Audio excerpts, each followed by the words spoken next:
Hi everybody, welcome to this very special recording. Languages, well, they're different, but humour, well, humour is universal. Or is it? We'd like to introduce you to a collection of English jokes. Here is a short collection of famous and humorous comments made by people who you don't usually associate with humour. Most people don't realise that the royal family of England are also the royal family of Scotland.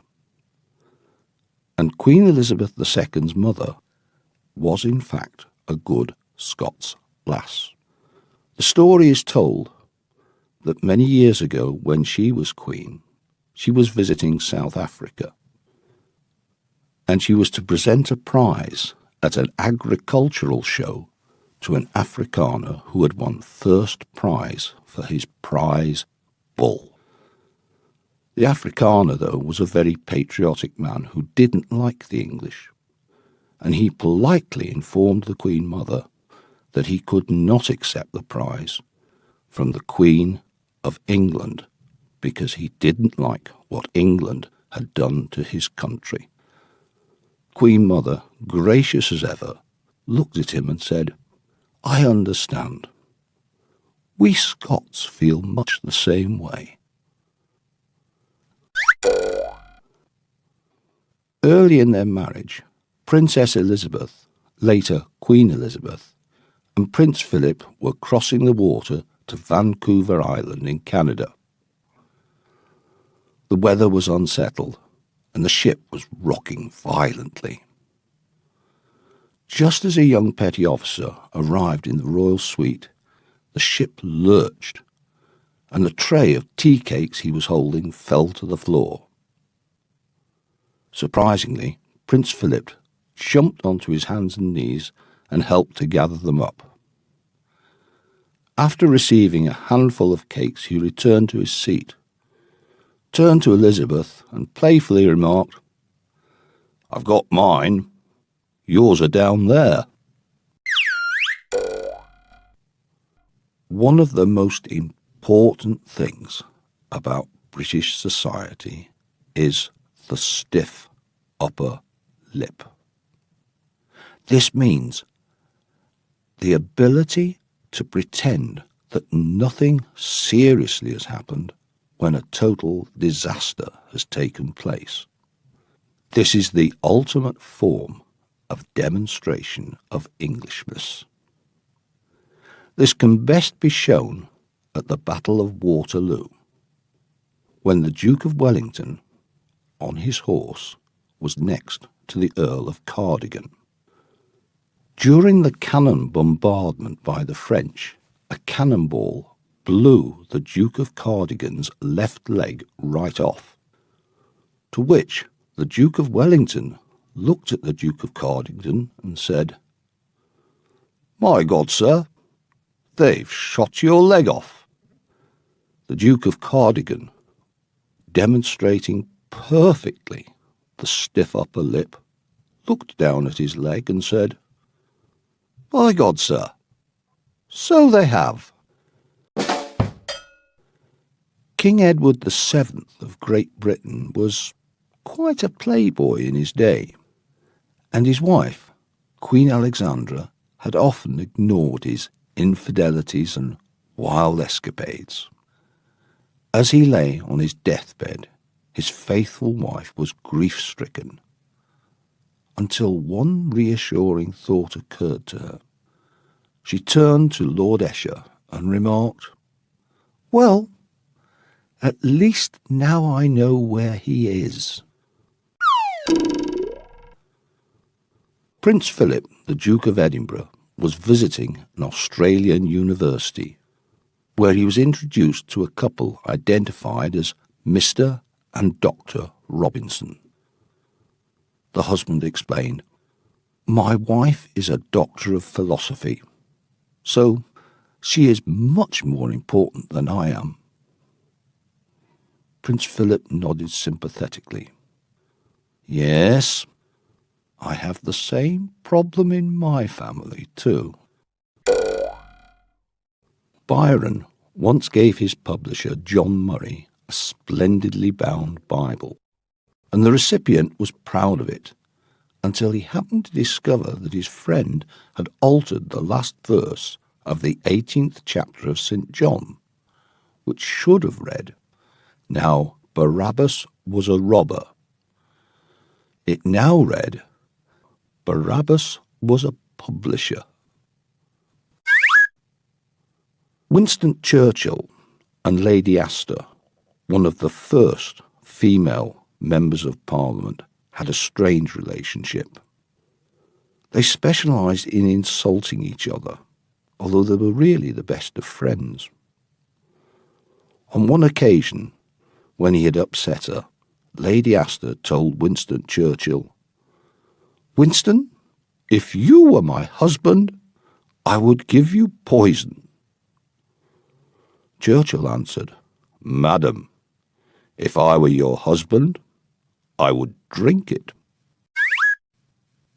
On a later occasion, when Winston had had rather a lot of brandy to drink, Lady Astor went to him and said, "Winston, you are drunk." Churchill answered, "I am, madam, and you are wrinkled, but in the morning I shall be sober." In 1946, Winston Churchill was invited to speak to the American Congress. It was noted that although Churchill's father was English, his mother was in fact American. He opened his address to Congress by telling them, "I am very pleased to be here. My father was English, and my mother was American. Had it been the other way round, I might have got here a lot sooner." Nobody makes more jokes about their politicians than the British people, and Mrs. Thatcher was the subject of numerous ones. The story goes that two little boys were walking along the bank of a river. In the middle of the river, they noticed a drowning woman. With great courage, they leapt into the river, pulled the woman ashore and saved her life, only to find out that it was none other than the Prime Minister, Mrs. Margaret Thatcher. "What can I do for you boys? You've saved my life," she said. The first little boy thought carefully and said, "Please, miss, I would like a new bicycle." "Of course you may have a new bicycle," she said. "And what would you like?" she said to the second boy. Please, miss, I would like a state funeral." Mrs. Thatcher was surprised. A boy of this age wanting a funeral? "Why would you want a funeral?" she asked him. The boy looked up and said, "Because when my father finds out whose life I've saved, he's going to kill me." A special meeting of the United Nations was being held, and Mrs. Thatcher, President Reagan, and President Gorbachev were flying in an aeroplane. The President of America, wishing to demonstrate his skill, power, and authority to his colleagues, opened a window and threw a $20 note out. "Now that," he said, "will make somebody down there very happy." Mr. Gorbachev, wishing to prove that he was equal to the task, took two $10 notes and threw them out the window. "This," he said, "will make two people down here very happy." Mrs. Thatcher reached for her handbag, and as she did, the pilot of the aeroplane turned round and said, "Why don't you throw yourself out? Because that will make everybody happy." In the days of perestroika, there was a lot of contact made between the former Soviet Union and Britain. Many new contacts were made. On one occasion, a Russian news team visited the BBC to study the methods used. In the conversation, they were talking about each other's respective leaders. The man from the BBC pointed out that Mr. Gorbachev was greatly respected in Britain. The head of the Russian team said, "In Britain? Yes." The BBC man went on to say, "But I understand that in Moscow these days, Mrs. Thatcher is greatly respected." The Russian newsman looked up and said, "Yes, all the Stalinists think she's wonderful."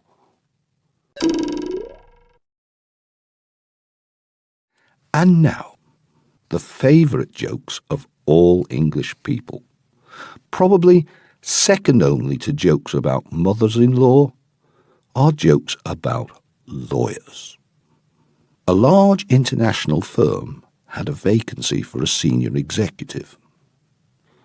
They had 3 applicants for the position. One came from the finance department, one from the IT department, and one from the law department. The first applicant, from the financial department, went through the interview process very well. Towards the end of the interview, the senior director asked the man, "What is 2 plus 2? The financial man pulled out a set of graphs which demonstrated that after research, interviewing hundreds of people, it could be conclusively stated that 2 plus 2 equaled 4. And he left the room. The next interviewee was from the IT department. He was asked the usual questions, and once again he was asked, "What is 2 plus 2? The IT man produced his laptop computer, showed them how he had set up a program which proved conclusively by binary mathematics that 2 plus 2 equaled 4, and he left the room. The third applicant was from the legal department and was well trained in law. Again, he was asked the usual questions, and finally asked, "What is 2 plus 2? He stood up, went to the window, and drew the blinds. Then he went to the door, opened it to see if anyone was listening, carefully closed it, locked it. He then walked towards the interviewing panel, leaned over and said in a very quiet voice, 'What do you want it to be?' A farmer and a lawyer were recently fishing in the Caribbean Sea. The fishing was outstanding, and they started talking about their vacations. The lawyer said, 'I'm here because my house burned down, and everything I owned was destroyed by a blazing fire. The insurance company paid for everything.' 'That's a coincidence,' said the farmer. 'I'm here because my house and all my belongings were destroyed by a flood, and the insurance company paid for everything.' The lawyer looked puzzled and then asked, 'How do you start a flood?' And now, some really quick jokes about lawyers. Question: how can you tell when a lawyer is lying? Answer: his lips move. What's the difference between a dead dog in the road and a dead lawyer in the road? Answer: there are skid marks in front of the dog where the car tried to stop. Question. What do you call a lawyer with an IQ of 50? Answer. Your Honour. Question. Why won't sharks attack lawyers? Answer. Professional courtesy. Question. When lawyers die, why are they buried in a hole 24 feet deep? Answer. Because deep down, they are all nice guys. Question. What's the difference between God and a lawyer? Answer. God doesn't think he's a lawyer. Question. What is the difference between a lawyer and a gigolo? Answer. A gigolo only screws one person at a time.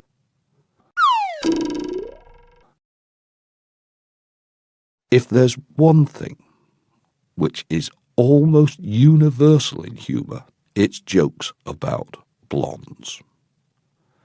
Now, this is very unfair on blondes, I know, but the jokes are very, very good. So here we go. There was once a blonde who was very, very short of money. So she decided she had to seek some work. She went to a man she knew and asked him if there was any job she could do so that she could make some money. The man looked at the outside of his house and noticed that the porch was very shabby and desperately needed repainting. Yes, he said, paint my porch white and I'll give you $500. He gave the blonde a large pot of white paint and a large brush and went in the house and sat down for a drink. Less than 10 minutes later, there was a knock on the door. He opened the door, and there was the blonde with an empty tin of paint and a white paintbrush. "I've finished the painting," she said. "Can I have my $500? The man was amazed. "You've painted my porch in less than 10 minutes? "Oh, yes," she said. "And you know what? It isn't a porch, it's a Ferrari." A blonde goes for an interview in an office. The interviewer starts with the basics. "So, miss, can you tell us your age, please?" The blonde counts carefully on her fingers for half a minute before replying, 22. The interviewer tries another straightforward question, just to break the ice. "And, could you tell us your height, please?" The blonde stands up and produces a measuring tape from her handbag. She traps one end under her foot and extends the tape to the top of her head. She checks the measurement and announces, 5'6". This isn't looking good, so the interviewer goes for real basics, something the blonde wouldn't have to count, measure, or look up. "Just to confirm our records, your name, please." The blonde bobs her head from side to side for about 10 seconds, mouthing something silently to herself before replying, "Mandy." The interviewer is completely baffled at this stage, so he asks, "What in the world were you doing when I asked you your name?" "Oh, that," replies the blonde. "I was just running through that song. Happy birthday to you, happy birthday to you, happy birthday dear..." "Mandy, Mandy!" A blonde was on holiday in Moscow and she decided to ride on one of the Moscow trams. Unfortunately, the steps on the tram were rather steep, and she was wearing a very, very tight skirt. As she tried to step up onto the tram, she found she couldn't lift her leg high enough. So she reached behind and undid one of the buttons on her skirt.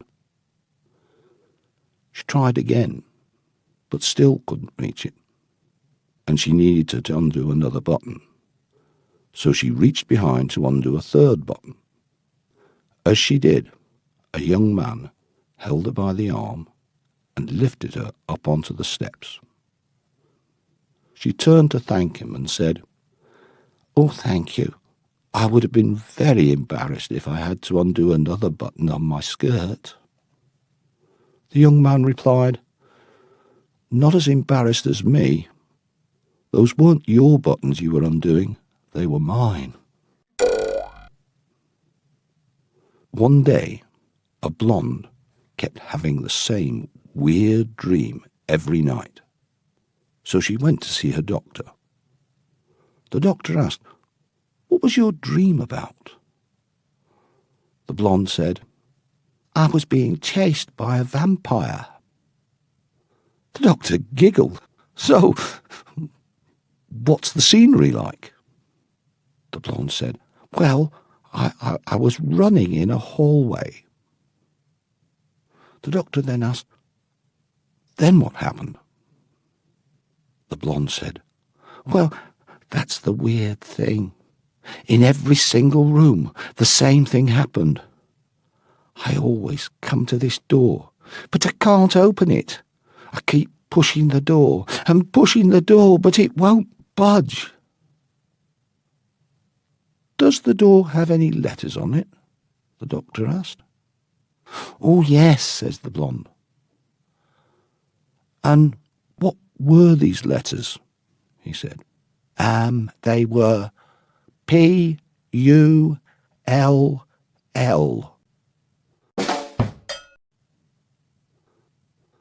If there's one thing you notice about blondes, it's that they tend to marry rich footballers.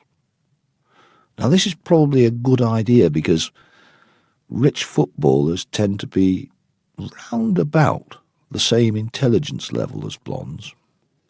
This story is supposed to be true. A well-known footballer's wife was in a shop, and she noticed on a shelf some vacuum flasks. And having never seen one before, she asked the shopkeeper what it was. "It's a vacuum flask, madam." "Oh," she said. "What does it do?" "Well, you can put food or drink in it, and it keeps hot things hot and cold things cold." "Oh," she said, "that is clever. I'll buy one for my husband." So she bought the flask and took it home, showed it to her footballing husband. "What's this then, love?" he asked. "It's a vacuum flask.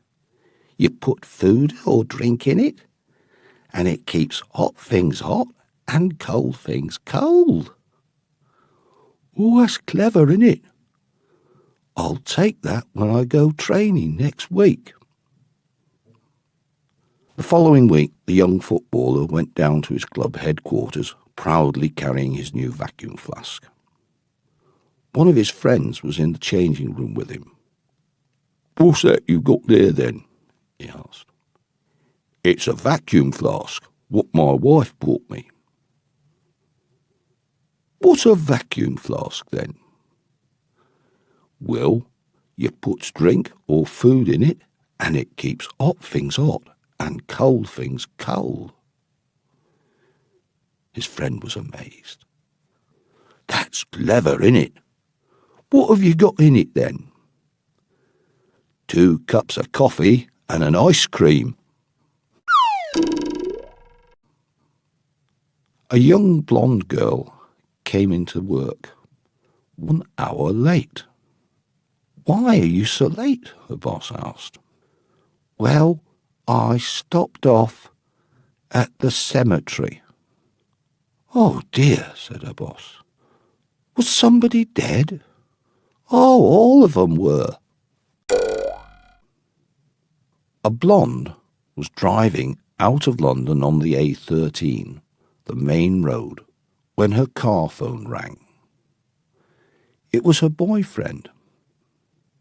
Darling, he said, I've just heard on the news that there's a car going down the wrong side of the A13.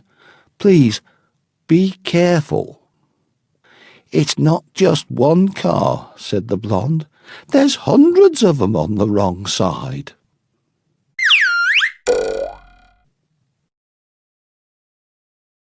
In Britain, just like I suspect most other places, women make jokes about men. Men make jokes about women. And of course, they're not true. Are they?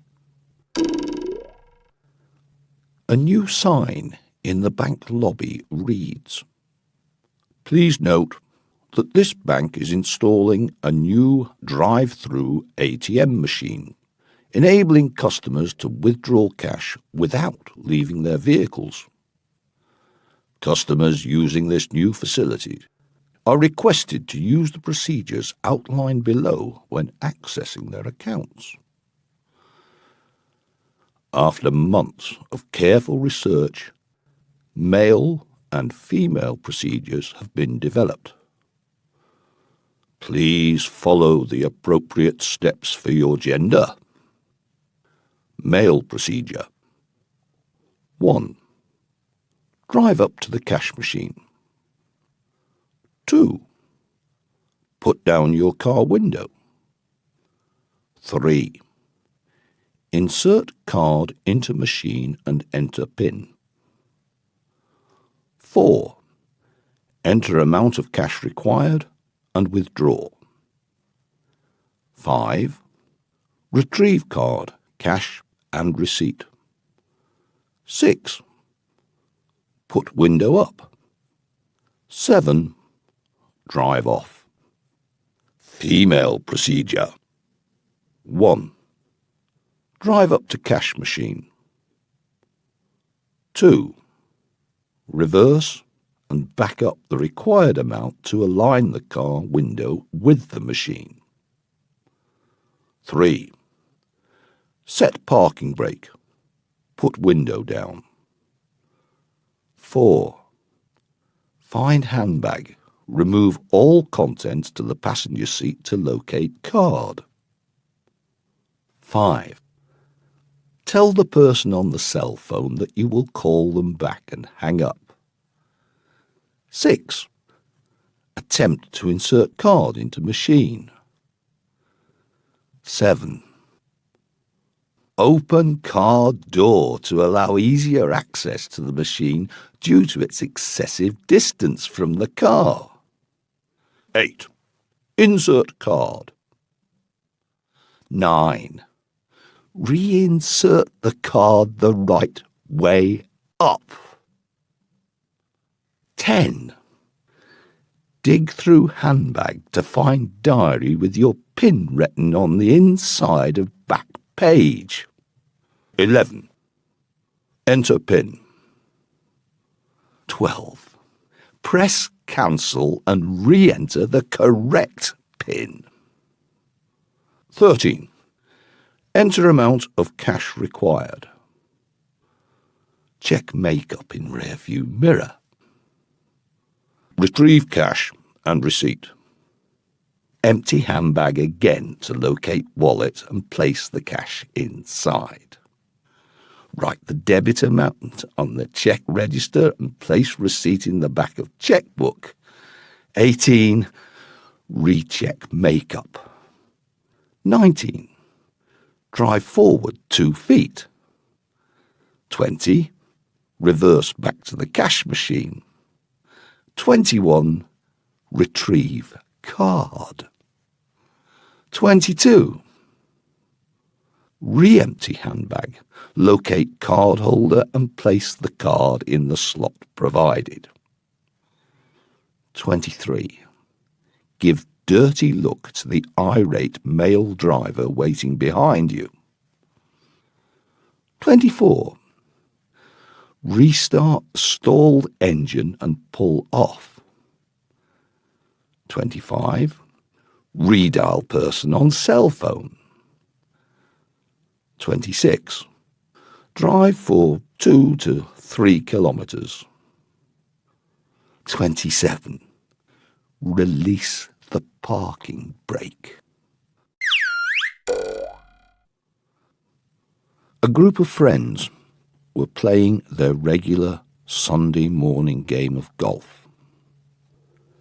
They'd gone around the course and were on the 4th hole. As they prepared to drive off, a funeral cortege passed by, with a hearse and 3 black cars following it. One of the men, who was about to drive off, stopped, put his golf clubs away, took off his hat, and stood silently while the funeral cortege went past. His friends were amazed. "That was very respectful of you," they said.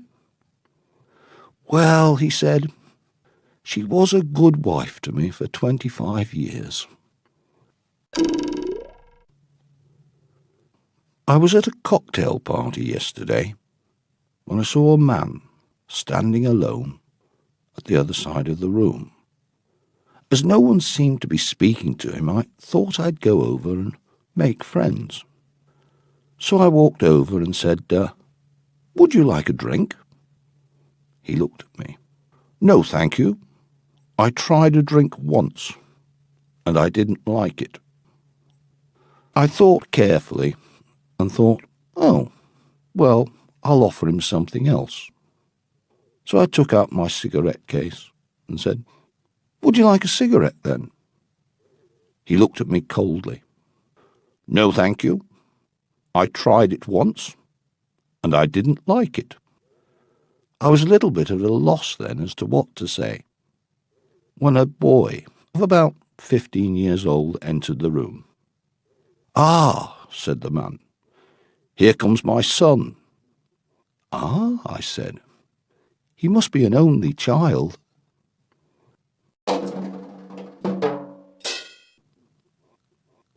Sandra and George had been married for about 6 months, and Sandra had found, much to her dismay, that George was very, very untidy.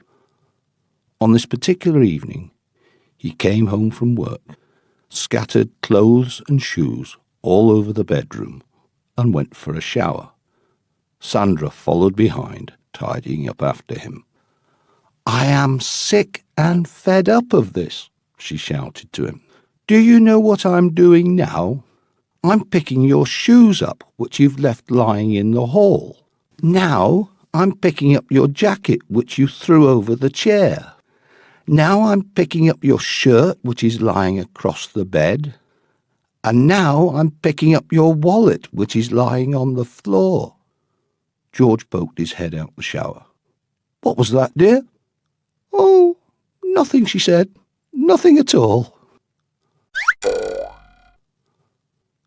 A man was travelling by overnight train, and by mistake he had been put into a sleeping compartment with a lady. The lady decided she would have the upper bunk while he had the lower bunk. They both settled in to go to sleep, and the lady leaned over and said to the man, "It's very cold. Could you get me another blanket?" Being an ordinary sort of man, he thought, why not? So he got out of his bunk to get the blanket. As he did, she held him by the shoulder and whispered in a very husky voice, "Let's pretend that we're married." The man thought. "Okay," he said, "get your own damn blanket." In the northern part of England lies the county of Yorkshire. Now, the ladies of Yorkshire have a reputation for being rather tough, and two Yorkshiremen were in the pub talking one night. One had been a soldier, and he described his experiences during the war. He had fought in the Far East against the Japanese and experienced great hardship. He told his friends of the terrible battles, of the suffering of the wounded, and how he himself had not only been wounded, but nearly starved, suffered from dysentery, malaria, and all sorts of terrible illnesses. "I still wake up at night," he said, "all these years later, sweating and shaking with fear." "Yes," his friend said, "there's many a man who's married a Yorkshire girl who feels exactly the same way."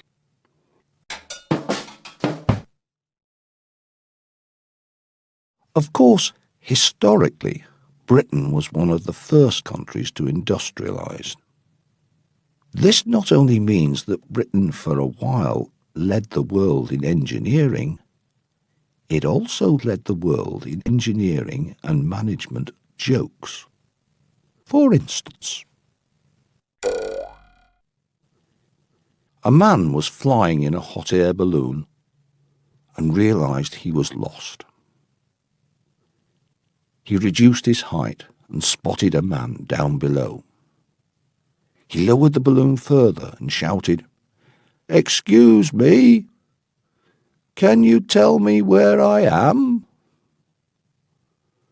The man below looked up and said, "Yes, you're in a hot air balloon hovering 30 feet above this field." "You must be an engineer," said the balloonist. "I am," replied the man. "How did you know?" "Well, everything you told me is technically correct, but it's of absolutely no use to anyone." The man below thought for a minute, looked up and said, "You must be in management."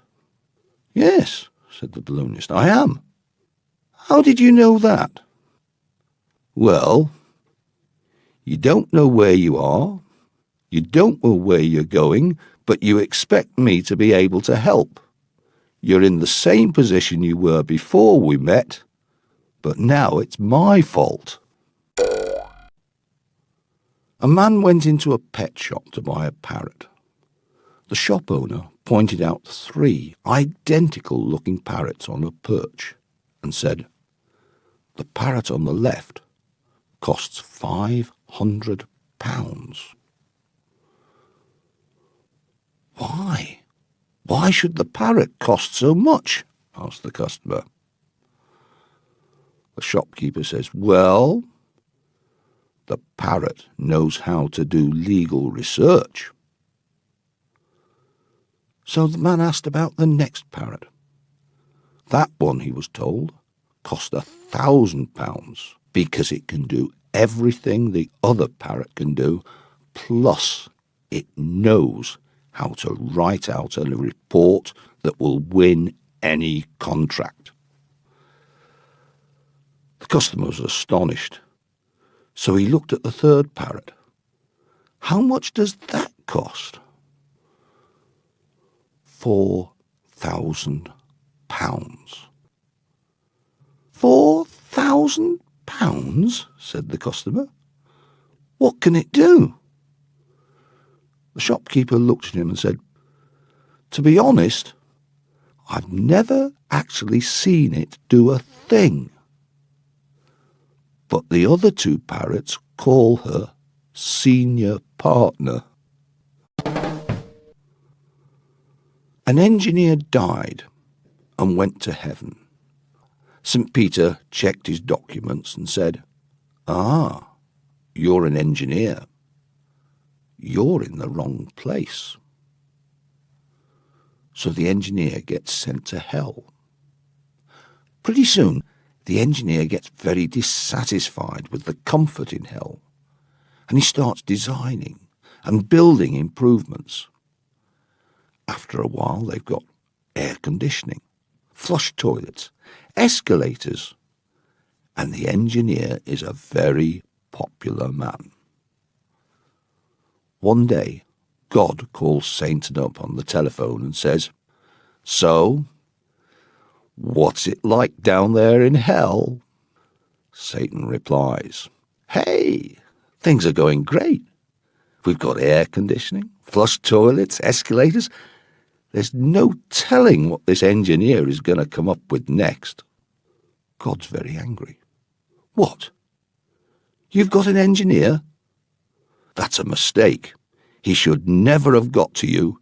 Send him up here at once." Satan says, No. This engineer is making hell a terrific place. We're going to keep him." Well, God is very angry, so he says, "If you don't send that engineer up straight away, I'm going to get a lawyer and I'm going to sue you." So Satan laughs and says, "Now where are you going to find a lawyer in heaven?"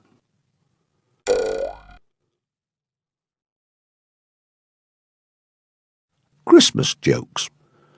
Christmas is a much bigger holiday in Britain than it is here, and although it has the same religious roots, it has become much, much more of a celebration. Hence the story, Christmas, a holiday during which neither the past nor the future is as of much interest as the present. A small boy took his mummy his Christmas present. "Mummy," he said, "here's your Christmas present, a box of your favourite chocolates." His mother was delighted. "Why, thank you," she said. "But this box of chocolates is half empty." "Well," said the little boy, "they're my favourite chocolates too." Santa Claus, of course, is always a subject for Christmas stories. This story concerns not just Santa Claus, but his famous reindeer, Rudolph, who pulls his sledge. Santa Claus brings poor Rudolph to the veterinary surgeon. He says to the vet, "Doctor, please do something for my Rudolph. His red nose won't light up." The vet walked out of the room and returned with a pet carrier. He placed the pet carrier next to the reindeer, opened it, and out stepped a cat.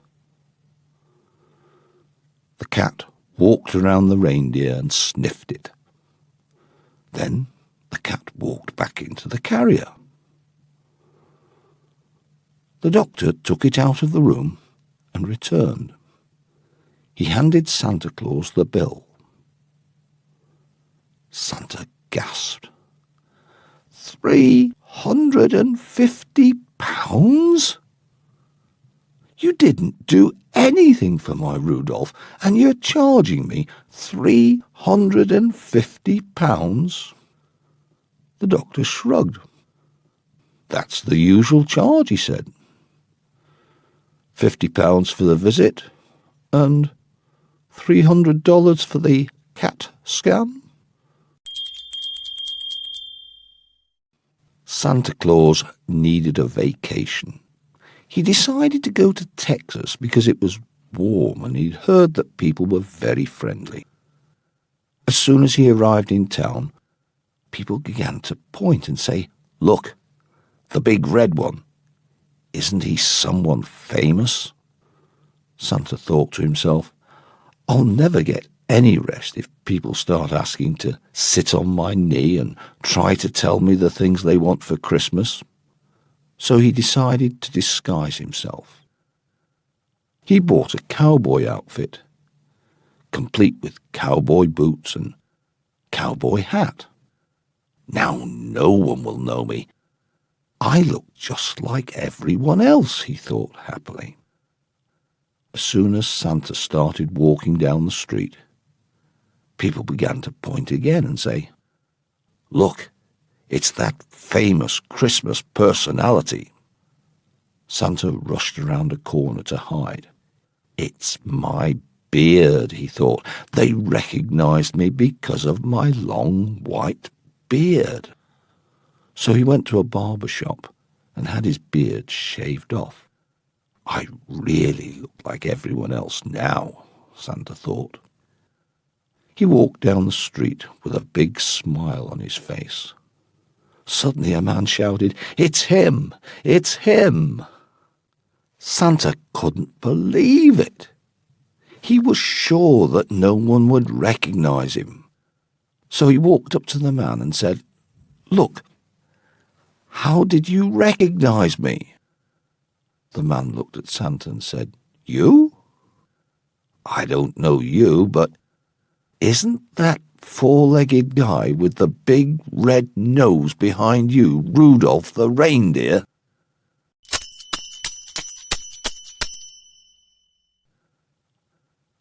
Two young boys were spending the night at their grandparents' the week before Christmas.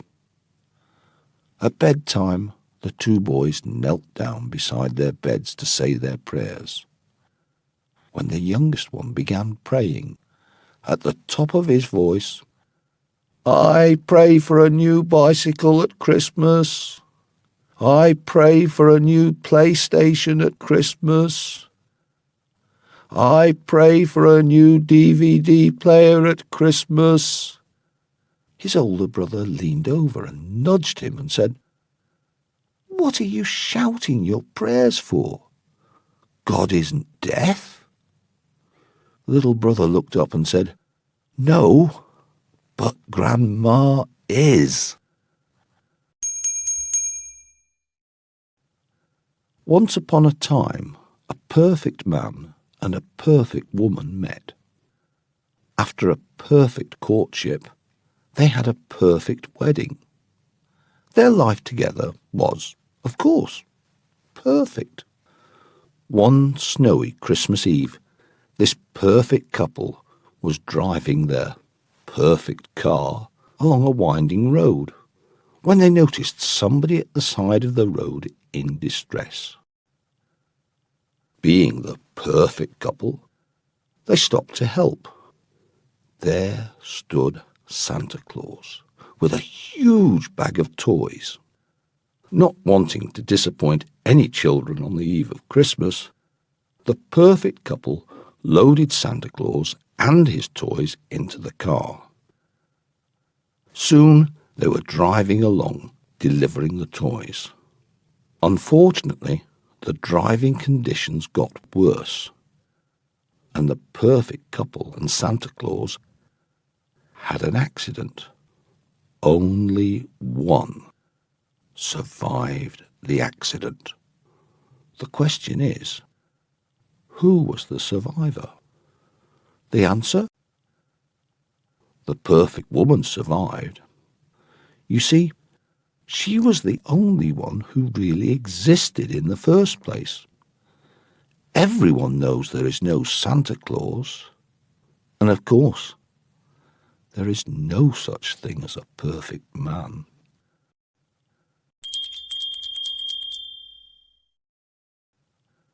And last of all, of course, the perfect answer for the ladies. I think Santa Claus is a woman. I hate to be the one to defy the myth, but I believe he is a she. Think about it. Christmas is a big, organised, warm, fuzzy, nurturing social deal. And I have a tough time believing that a man could possibly pull it all off. For starters, the vast majority of men don't even think about selecting gifts until Christmas Eve.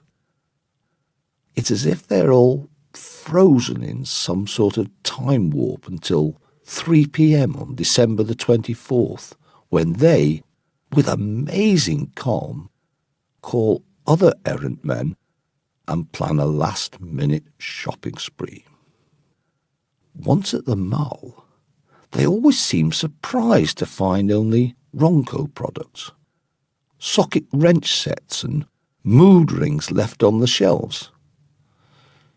You might think this would send them into a fit of panic and guilt, but men tell me it's an enormous relief because it lessens the 11th hour decision-making burden. On this count alone, I'm convinced Santa is a woman.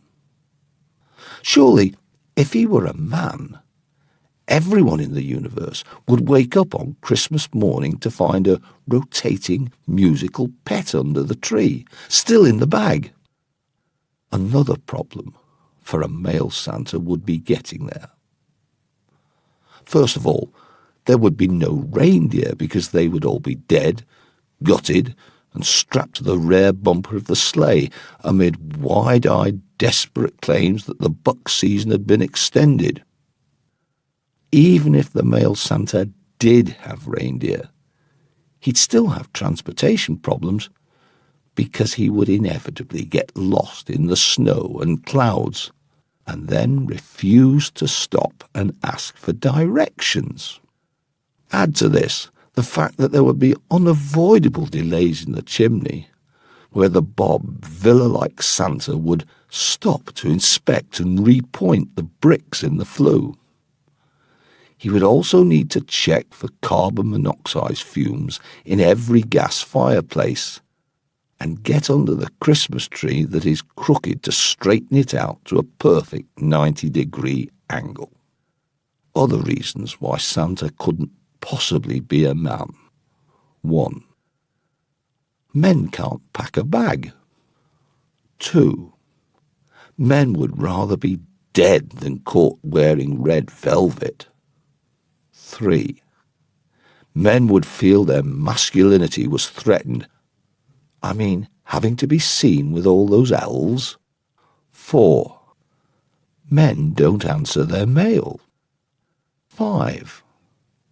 Men would refuse to allow their physique to be described, even in jest, as anything remotely resembling a bowl full of jelly. 6. Finally, being responsible for Christmas would require commitment. I can buy the fact that other mythical holiday characters are men. Father Time shows up once a year, unshaven and looking ominous. Definitely a guy. Cupid flies around carrying weapons. Uncle Sam is a politician who likes to point fingers. Any one of these individuals could pass the testosterone screening test. But not Father Christmas, not St. Nicholas, not a chance.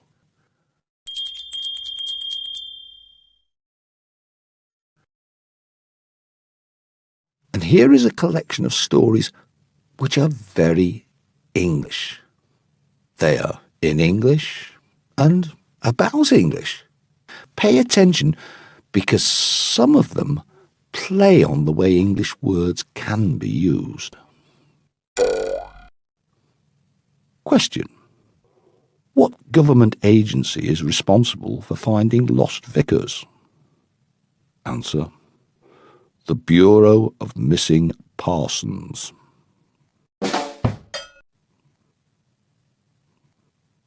It was in an old, established club. A club for gentlemen. A club for retired military officers. 2 old colonels were sitting in the corner. One looked at the other and said, Tell me, old chap, when was the last time you had relationships with a woman?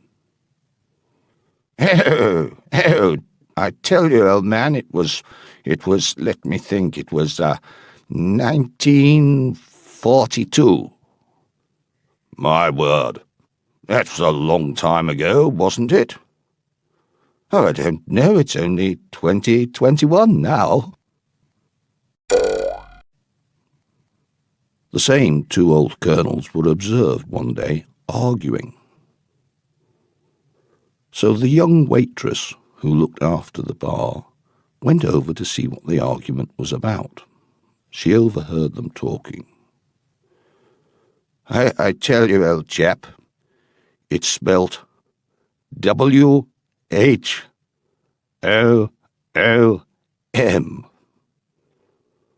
The other colonel looked and said, No, you're wrong.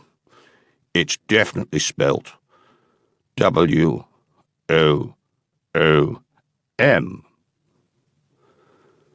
The young serving girl looked at the two old men and said, Excuse me, gentlemen, but the word womb, W-O-M-B.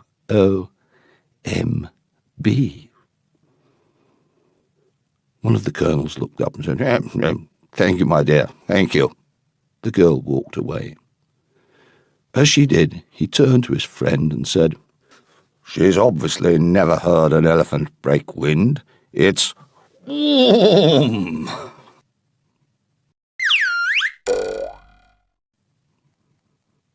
Tourist on holiday in a Cornish village spotted what was obviously the village idiot. He was sitting next to the horse trough. In his hand was an old stick. Tied to the end of the stick was a piece of string which was dangling in the water. The tourist decided that, as this was the village idiot, he really ought to humour him. So he went up and said, Have you caught anything yet? The idiot looked up, studied the stranger, and then said, Yeah, you're the seventh today. Albert was the village idiot. Albert made his living by being an idiot for visiting tourists. People would come from the city, and they would put in front of him a large 1p coin and a small 5p coin, and ask Albert to choose one. Albert would look carefully at the coins and take the 1p coin, because, he said, it was bigger. The tourists would laugh. This went on for many, many months, and the vicar was very worried. So one day he went to Albert and said, Albert, why don't you take the 5p coin? Albert thought and said, But it's the smallest coin. Yes, said the vicar, but it's worth more than the big coin. Albert thought for a minute. But if I starts doing that, they won't offer me the choice anymore, will they? A man was driving past a lunatic asylum. His car had a puncture, so he stopped, got out to change the wheel. He noticed that one of the inmates was sitting on the wall behind him. This made him very nervous. He took the wheel with the flat tyre off and placed the spare tyre in position. It was then that he realised that because he was nervous about the lunatic behind him, he had lost all the wheel nuts to fasten the tyre. He looked at the lunatic.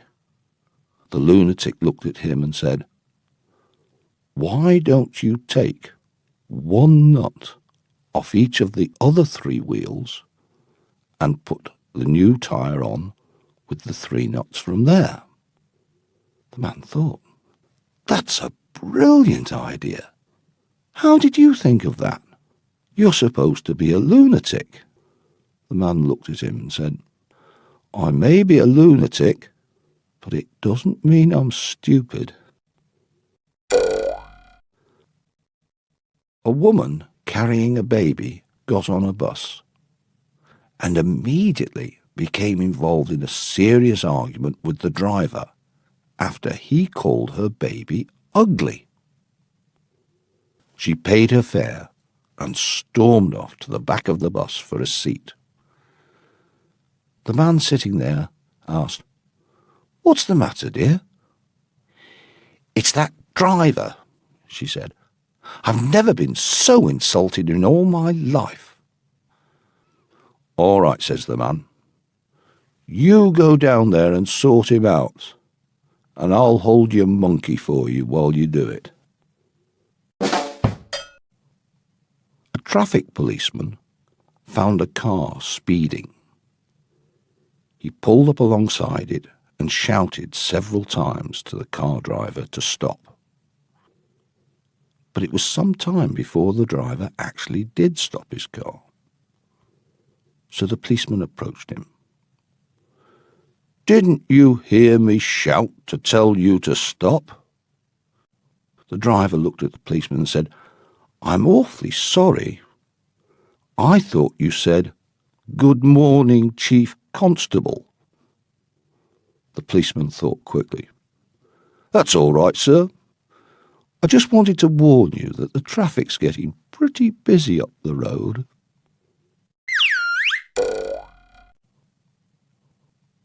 Last year I went to the seaside for a vacation. The landlady of the small hotel I went to said, "We charge £20 a night, bed and breakfast. Or we only charge £12 if you make your own bed."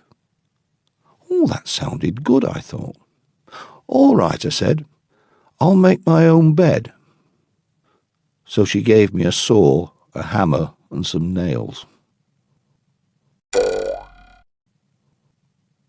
One day, travelling from London to Liverpool, a Roman Catholic priest and a Jewish rabbi sat next to each other. As they were good friends, they compared religions as they travelled. The Roman Catholic priest was fascinated by the Jewish dietary laws. "So is that true," he asked his friend, "that you can't eat pork?"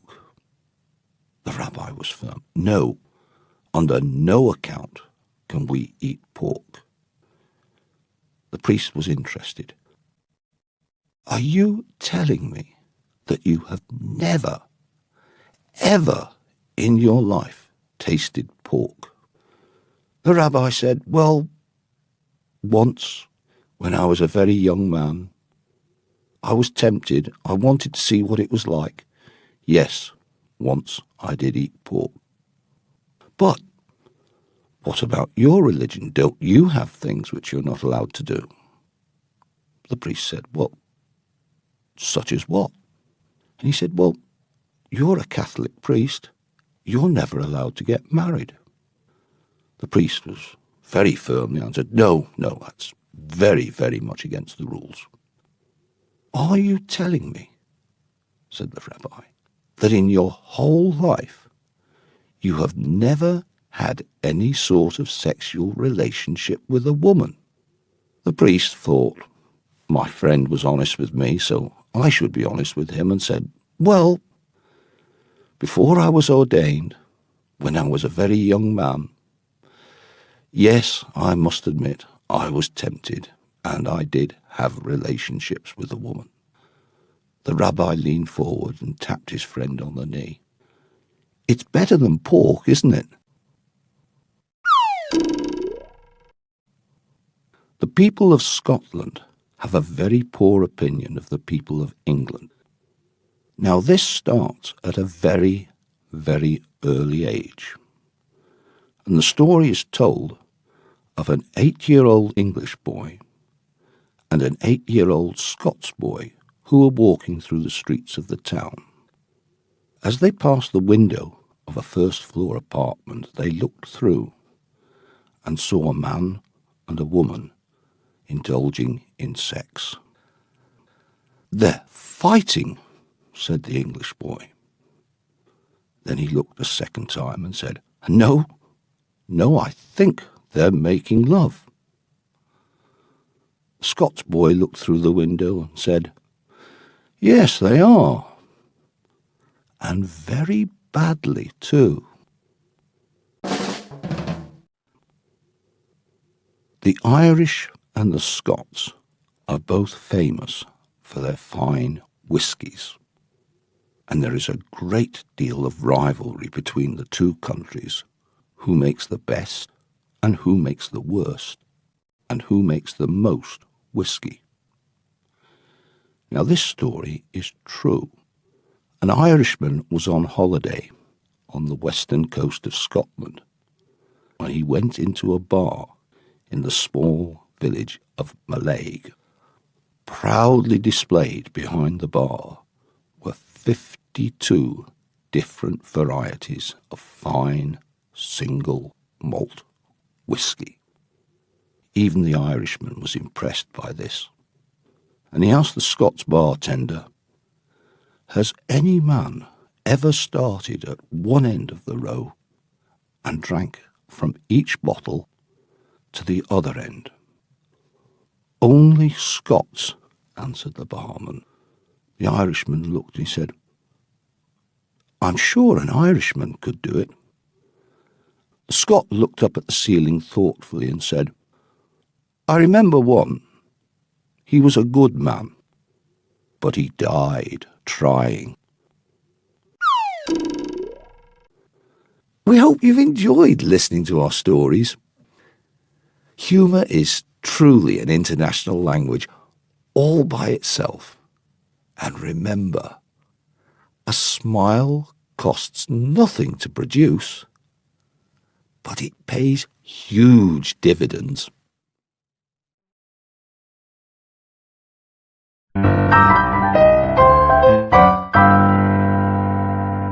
A Charming Woman by Jerome K. Jerome.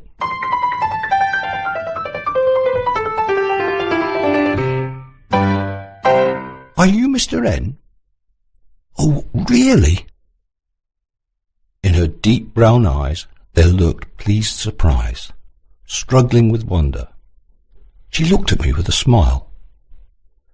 My friend, who had just introduced me, assured her, adding laughingly, "The only genuine and original," and left us. "I've always thought of you as a solid, middle-aged man," she said with a delicious little laugh, and then added in soft, low tones, "I'm so very pleased to meet you, really." The words were conventional, but her voice was warm and soft. "Come and talk to me," she said, seating herself upon a small sofa and making room for me.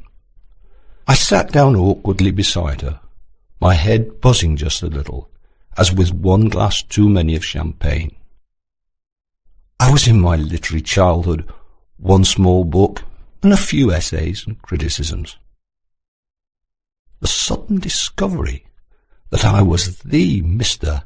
Anybody, and that charming women thought of me and were delighted to meet me, was an exciting thought. "And was it really you who wrote that clever book," she continued, "and all those brilliant things in the magazines and journals? Oh, it must be delightful to be clever." She gave breath to a little sigh of vain regret that went to my heart.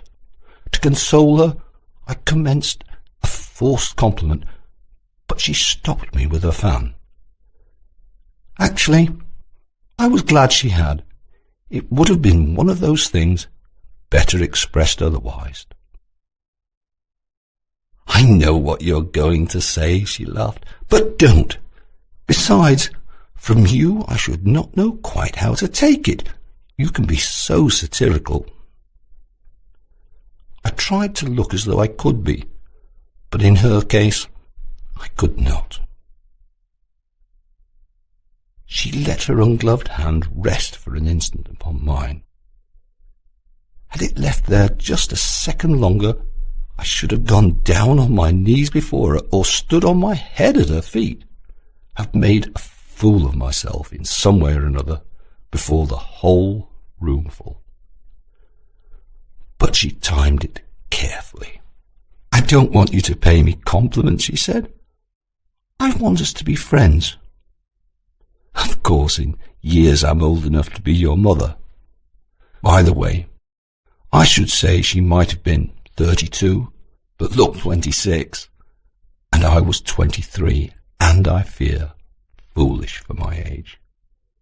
But you know the world, and you're so different to the other people one meets.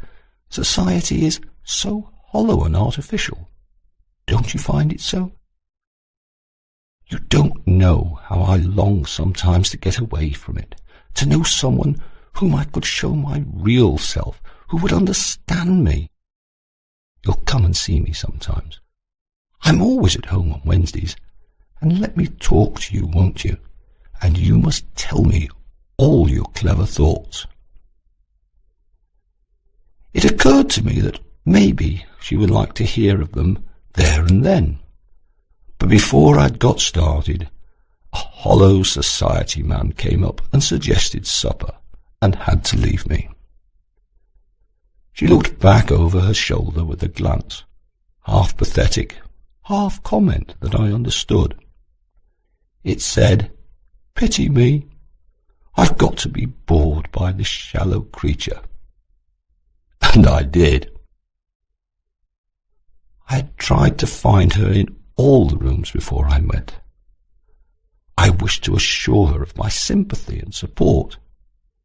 I learned, however, from the butler that she'd left early in the company of the hollow society man. Fortnight later, I met by chance a young literary friend in Regent Street, on one we lunched together at the Monaco. "I met such a charming woman last night," he said. "A Mrs. Clifton Courtney, a delightful creature." "Oh, do you know her?" I exclaimed. "Oh, we're very old friends. She's always wanted me to go and see her. I really must." "Oh, I didn't know you knew her," he answered. Somehow the fact of my knowing her seemed to lessen her importance in his eyes. But soon he recovered his enthusiasm for her. "A wonderfully clever woman," he continued. "I'm afraid I disappointed her a little." He said this, however, with a laugh that contradicted his words. She would not believe I was the Mr. Smith. She imagined from my book that I was quite an old man. I could see nothing in my friend's book, myself, to suggest that the author was older than 18. The mistake appeared to me to display want of acumen, but it had evidently pleased him greatly. "I felt quite sorry for her," he went on. "I mean, this artificial society in which she lived. You can't tell," she said to me, "how I long to meet someone to whom I can show my real self, who would understand me. I'm going to see her on Wednesday." I went with him.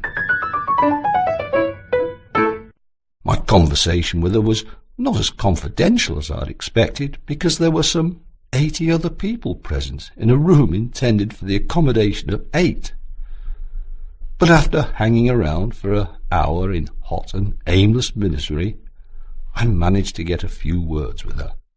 She greeted me with a smile, in the light of which I once forgot my past discomfort, and let her fingers rest with delicious pressure for a moment on mine. "How good of you to keep your promise," she said. "These people have been tiring me so. Sit here and tell me all that you have been doing." She listened for about 10 seconds and then interrupted me. "And that clever friend of yours that you came with? I met him at dear Lady Lennon's last week. Has he written anything?" I explained to her that he had. "Tell me about it," she said.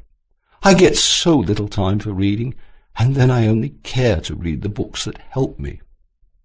She gave me a grateful look, more expressive than words. I described the work to her, and wishing to do my friends justice, I even recited a few of the passages upon which, as I knew, he especially prided himself. One sentence in particular seemed to lay hold of her. A good woman's arms around a man's neck is a lifebelt thrown out to him from heaven. How beautiful, she murmured. Say it again. I said it again, and she repeated it after me. Then a noisy old lady went by, and I drifted away into a corner where I tried to look as if I were enjoying myself, and failed. Later on, feeling it time to go, I saw my friend talking to her in a corner. I approached and waited. They were discussing the latest East End murder. A drunken woman had been killed by her husband, who had been maddened by the ruin of his home. Ah, she was saying, what power a woman has to drag a man down or lift him up. When I read about a case in which a woman is concerned, I always think about those beautiful lines of yours.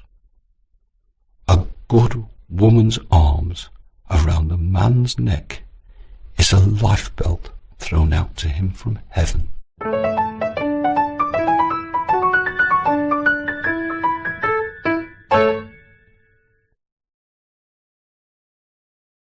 Lord Emsworth and the Girlfriend by P.G. Wodehouse.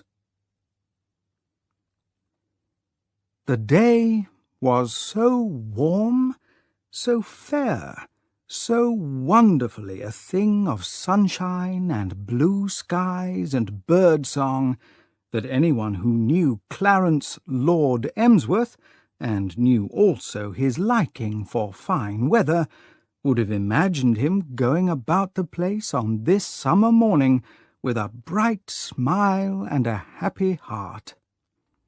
Instead of this, bent over the breakfast table, he was directing a look of violent hatred at a blameless fish on his plate.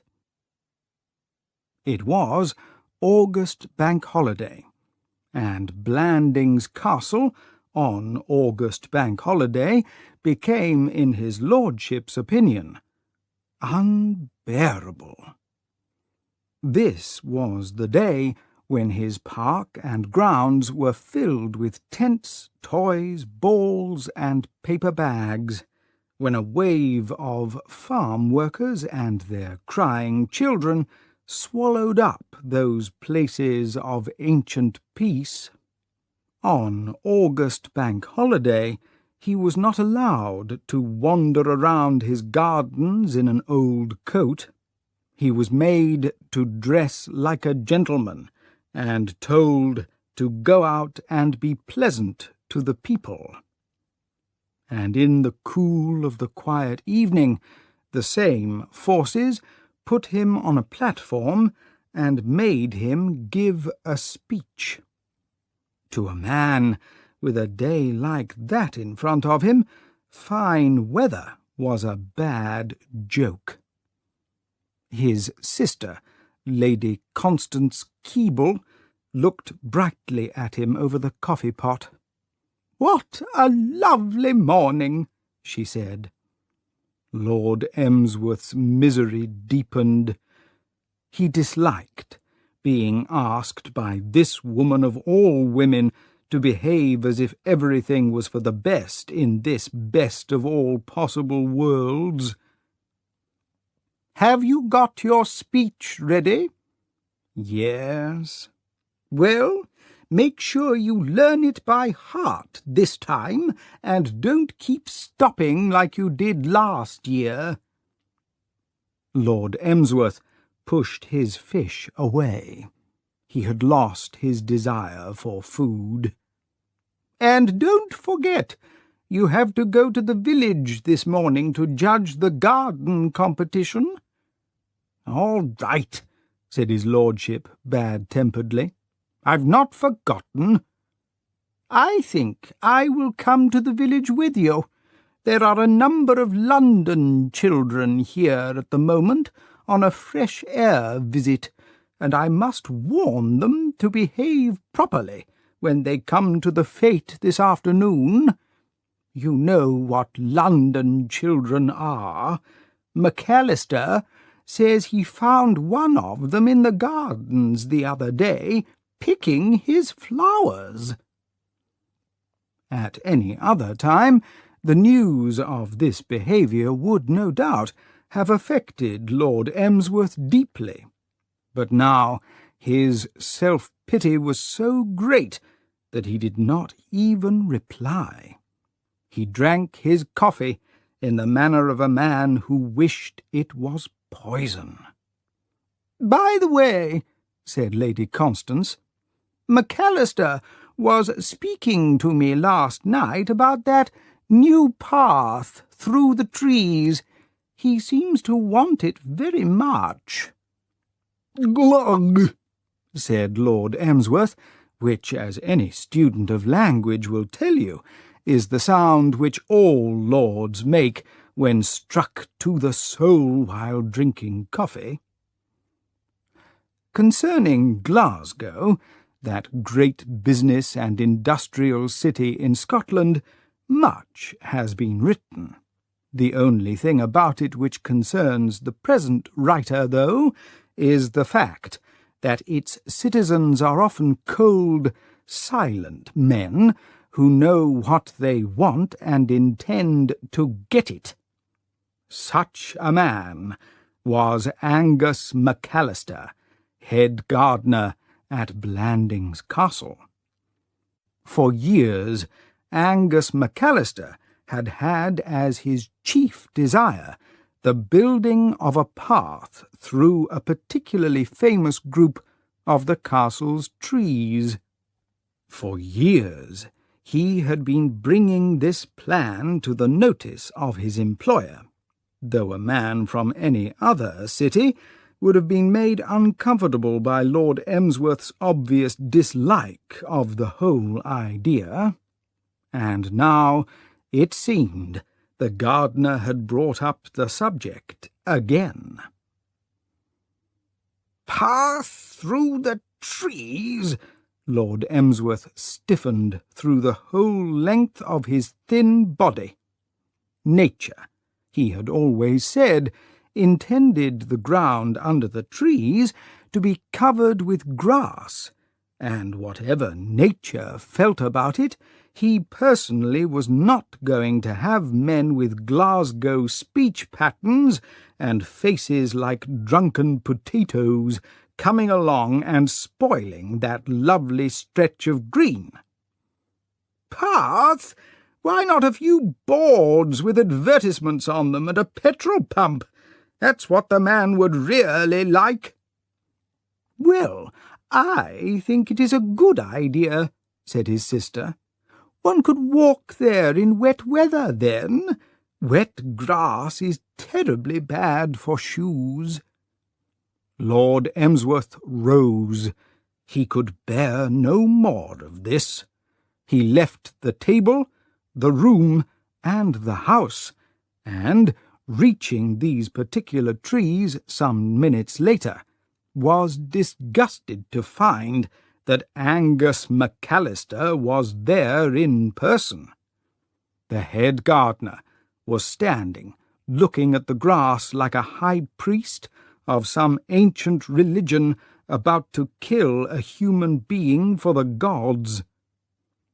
"Morning, McAllister," said Lord Emsworth coldly. "Good morning, your lordship." There was a pause. Angus McAllister, stretching out a foot, pressed it into the grass. The meaning of this movement was plain. It showed a general dislike of grass, and Lord Emsworth looked at the man unpleasantly through his glasses. Though he did not often think about religion, he was wondering why chance, if forced to produce head gardeners, had found it necessary to make them so Scottish.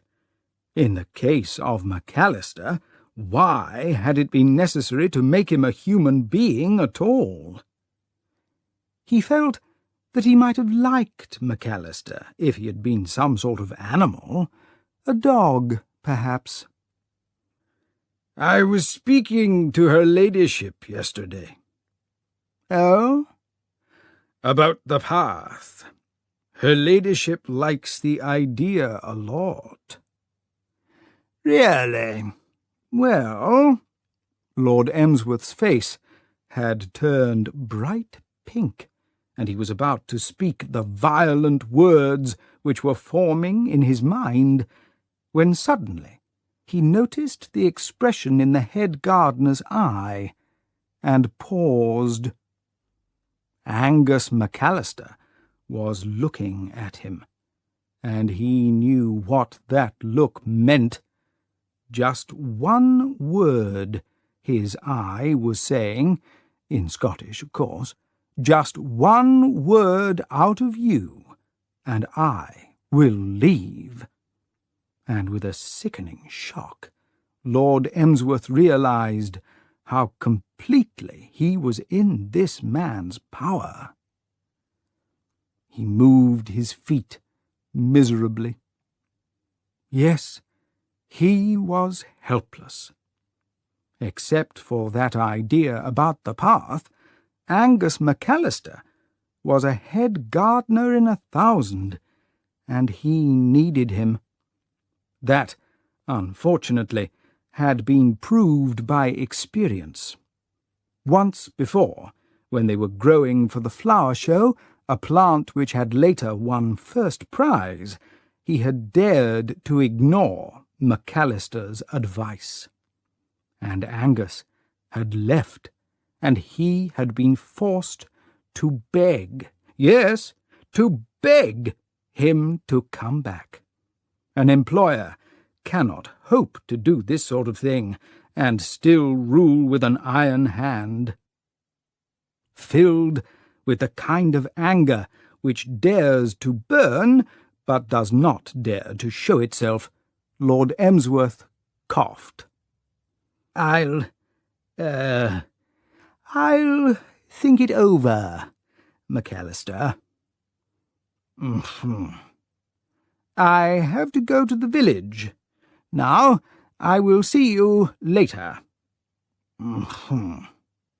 I will, think it over.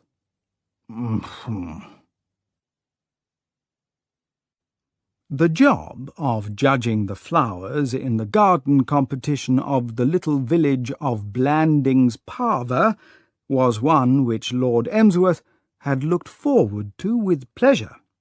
But now, even though he had managed to escape from his sister Constance, he came to the duty with an unhappy spirit.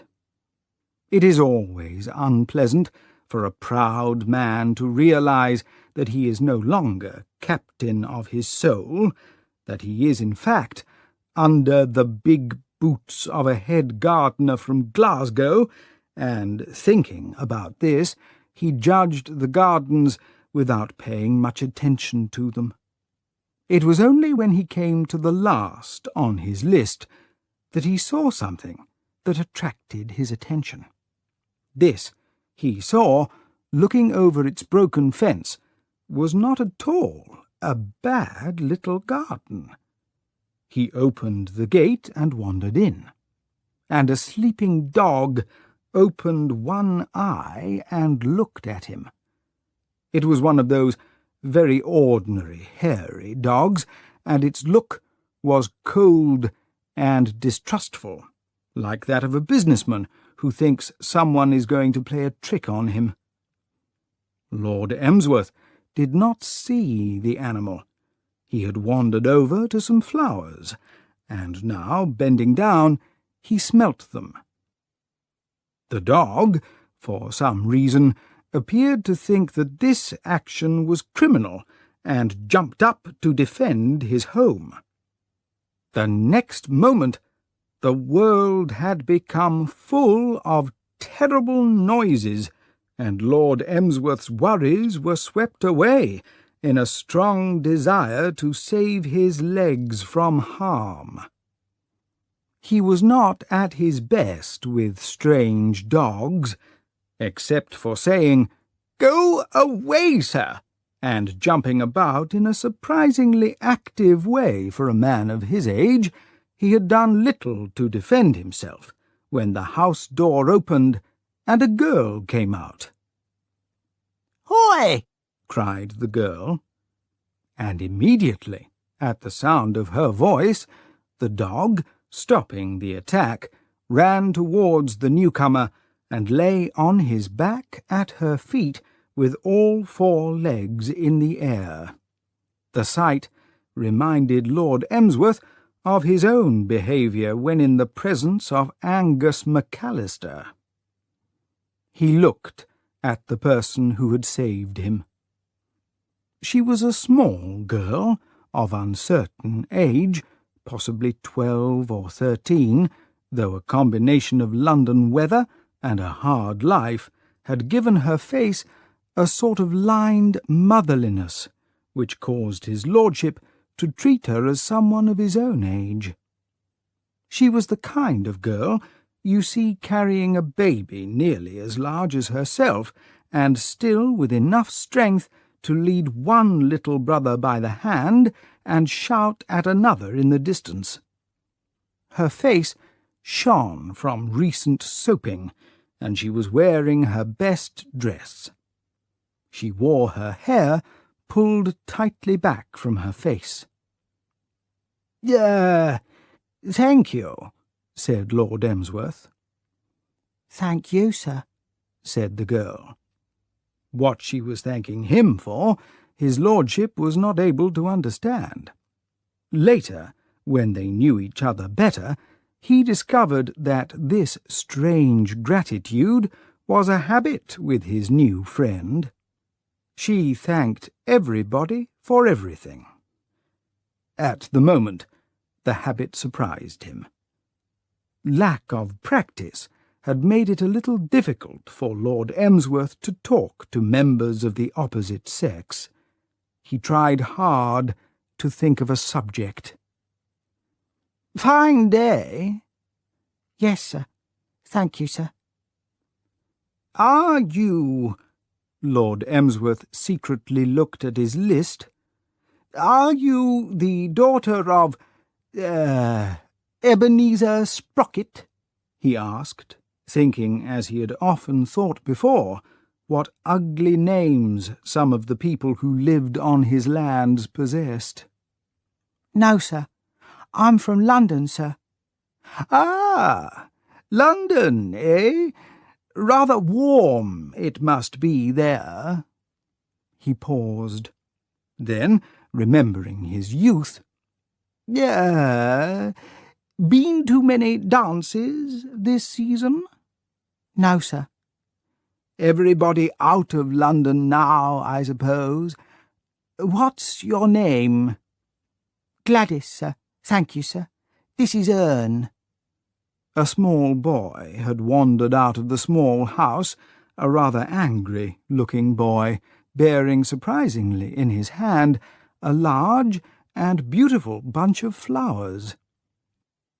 Lord Emsworth smiled politely, and with the addition of this third person to the conversation, felt more comfortable. "How do you do?" he said. "What pretty flowers." With her brother's arrival, Gladys had also felt happier. "Good, aren't they?" she agreed eagerly. "I got 'em for him up at the big house. Oh, the man the place belongs to ran after me.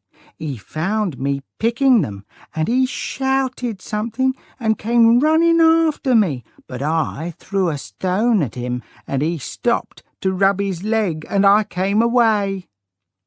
Lord Emsworth could have corrected her idea that Blanding's castle and its gardens belonged to Angus McAllister, but his mind was so filled with admiration and gratitude that he did not do so. He looked at the girl respectfully. This wonderful woman was able to control dogs with just a word, and actually threw stones at Angus McAllister, a thing which he had never had courage to do himself in their 9 years together, and, what was more, hit him on the leg with them. "Ern," said Gladys, changing the subject, "is wearing hair oil today." Lord Emsworth had already noticed this, and had in fact been moving away as she spoke. "For the feet," explained Gladys. "The feet? Oh, you are going to the fete?" "Yes, sir, thank you, sir." For the first time, Lord Emsworth began to think of the event with something like pleasure. "We must look for each other there," he said kindly. "You will remember me again.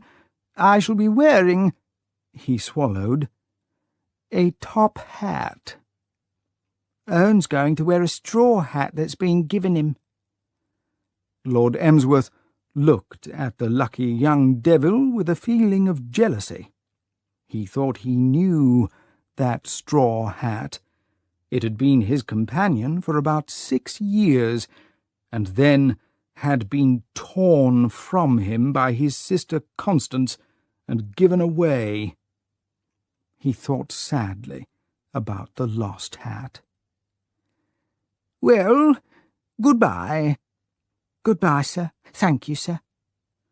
Lord Emsworth walked thoughtfully out of the garden, and, turning into the little street, met Lady Constance. "Oh, there you are, Clarence." "Yes," said Lord Emsworth, since it was true. "Have you finished judging the gardens?" "Yes." "I am just going into this last house here. I am told there is a little girl from London staying there. I want to warn her to behave properly this afternoon. I have spoken to the others." Lord Emsworth stood up straight. His glasses were not level, but in spite of this, he looked commanding. "Well, be careful what you say," he ordered. "What do you mean?" "You know what I mean. I have the greatest respect for the young lady of whom you speak. She behaved on a certain recent occasion, on 2 recent occasions, with courage and skill, and I won't have her spoken to severely. Understand that?"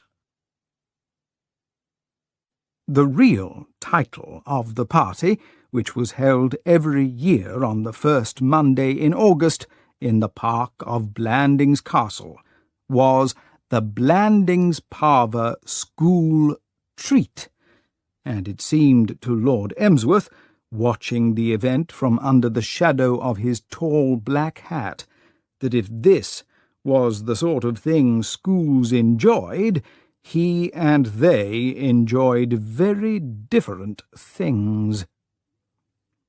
The sheep and cows, to whom this park usually belonged, had been sent away to places unknown, leaving the grass to children whose activity frightened Lord Emsworth, and to adults who appeared to have lost all their self-respect. Look at Mrs. Rossiter over there, for example. On any other day of the year, when you met her, Mrs. Rossiter was a nice, quiet woman who smiled respectfully as you passed. Today, red in the face and with her hat on one side, she seemed to have gone completely mad. She was wandering here and there, drinking out of a bottle, and when she was not drinking, she was using her mouth to blow through some child's toy and make a terrible noise. The injustice of the thing hurt Lord Emsworth. This park was his own private park. What right had people to come and make noises in it? How would Mrs. Rossiter like it if one afternoon he suddenly marched into her neat little garden in the High Street and rushed about over her grass making noises? And it was always on these occasions so terribly hot. Even if July ended with snow, as soon as the first Monday in August arrived and he had to put on a stiff collar, out came the burning sun. Of course, admitted Lord Emsworth, since he was a fair man, this worked both ways. The hotter the day, the more quickly his collar melted and stopped cutting into his neck. This afternoon, for example, the collar had almost immediately become something like a wet cloth. A masterful figure came to his side. "Clarence?" Lord Emsworth's spiritual state was now such that not even the arrival of his sister Constance could add much to his discomfort. "Clarence, you look a terrible sight." "I know I do. Who wouldn't in clothes like these?" "Please don't be childish, Clarence.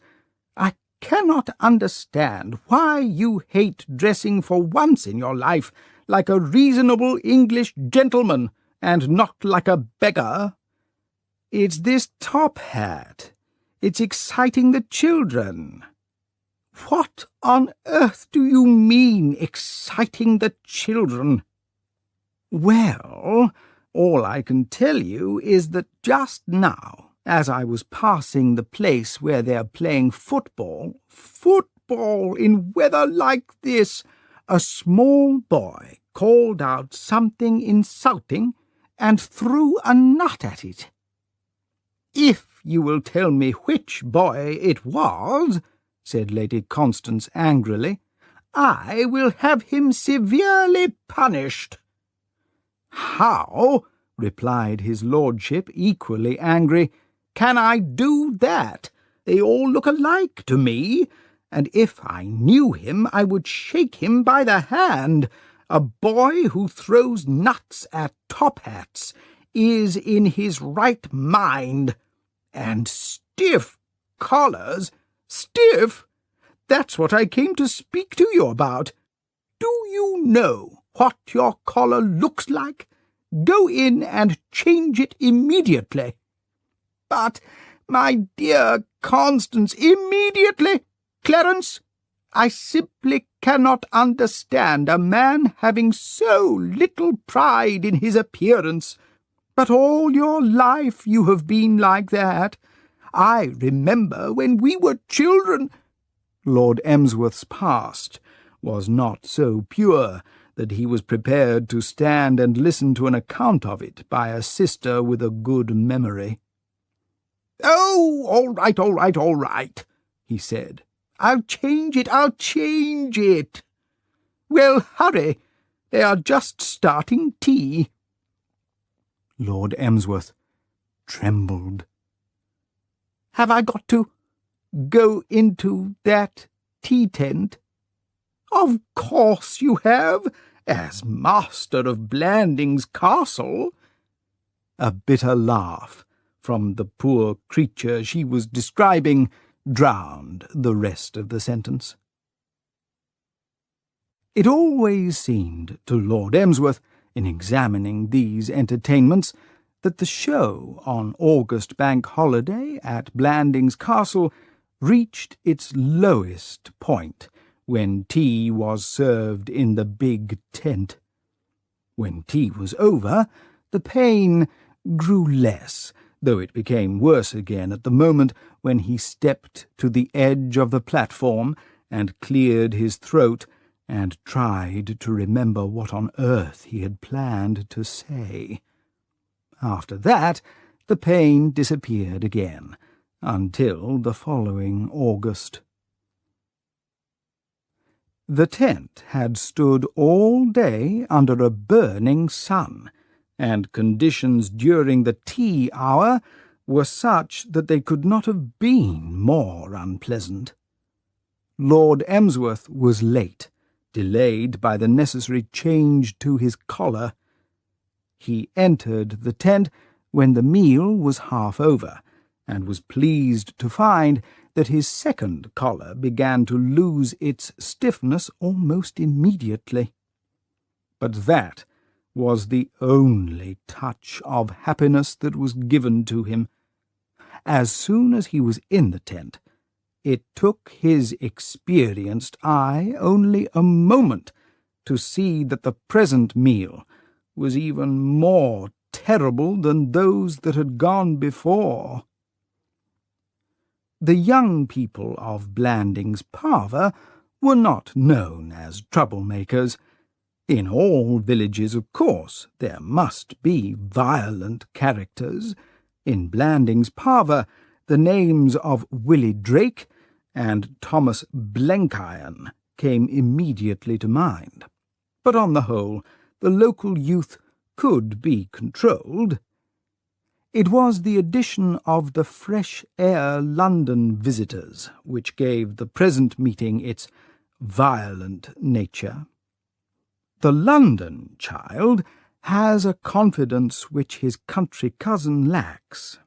Years of sharp replies to angry parents and relatives have cured him of any shyness, with the result that when he wants anything, he takes it, and when he is amused by anything unusual in the personal appearance of members of the governing classes, he finds no difficulty in saying so openly.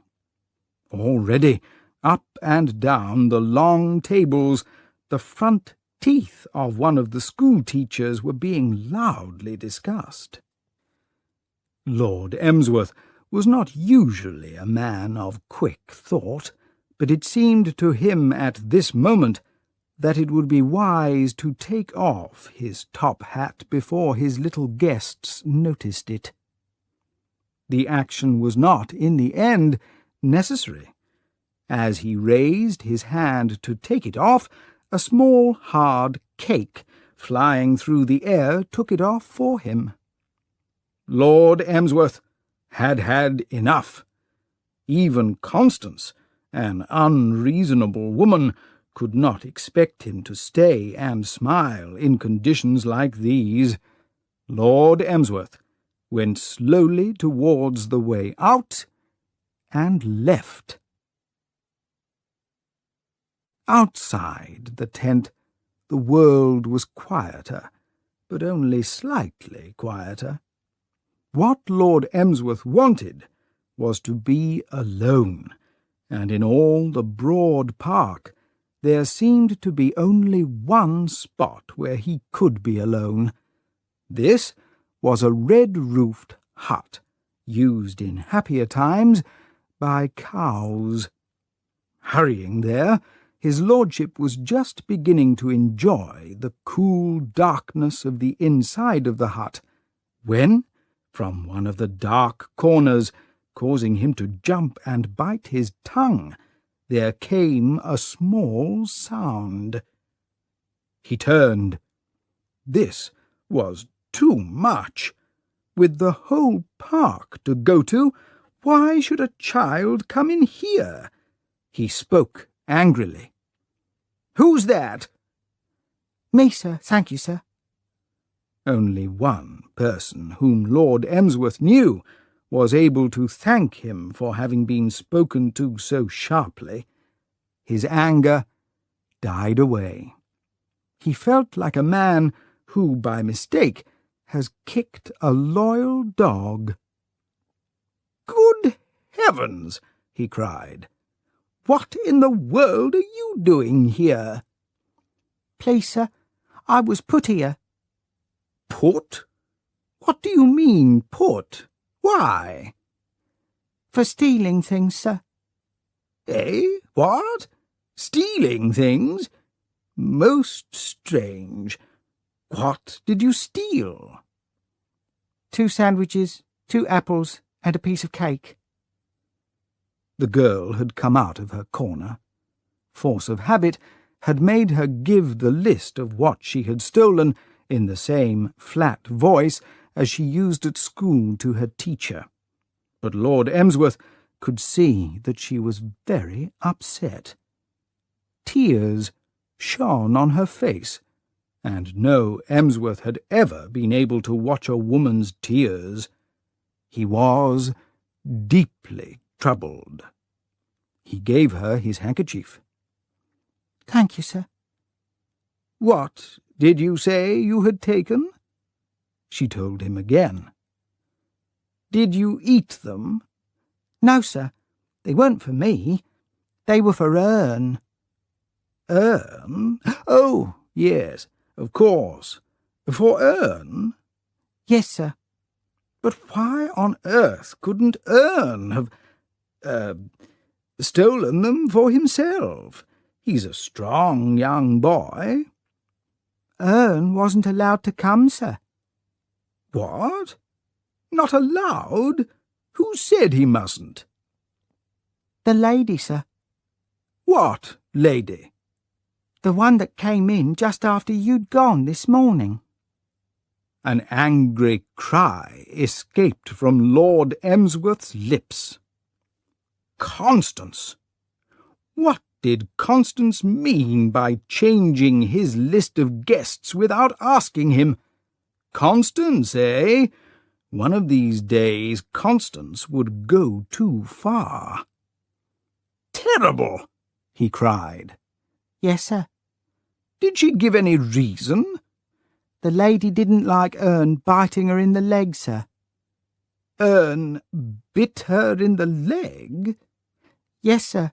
Pretending to be a dog, sir, he was. And the lady was cross, and Ern wasn't allowed to come, and I told him I'd bring him back something nice." Lord Emsworth breathed heavily. He had not supposed that a family like this existed. The sister threw stones at Angus McAllister.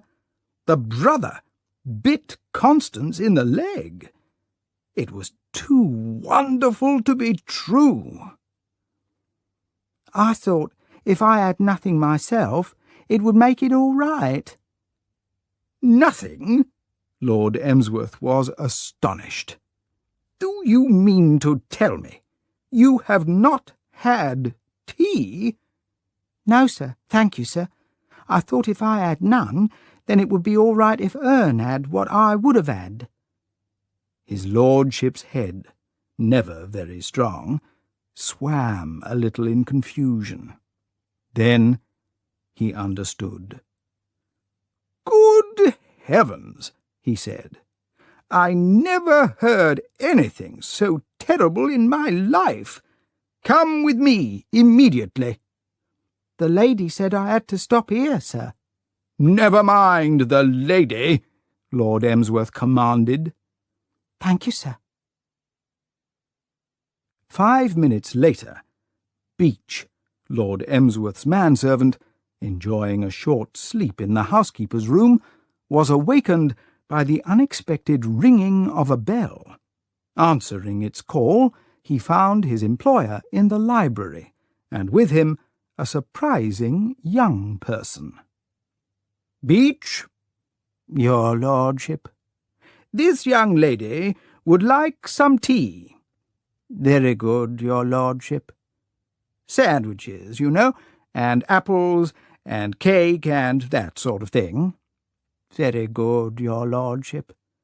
"And she has a brother, Beach."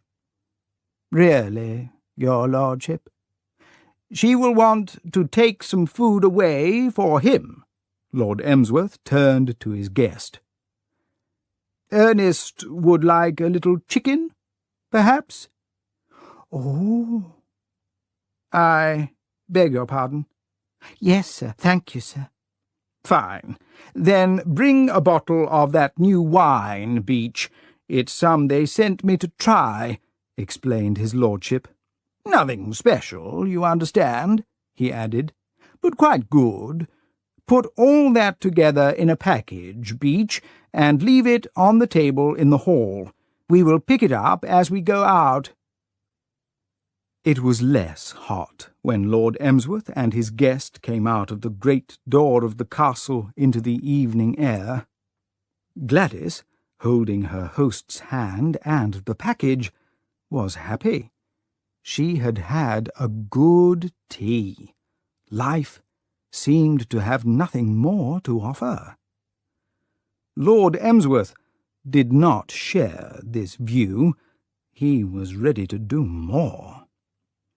"Now, is there anything else you can think of that Ernest would like?"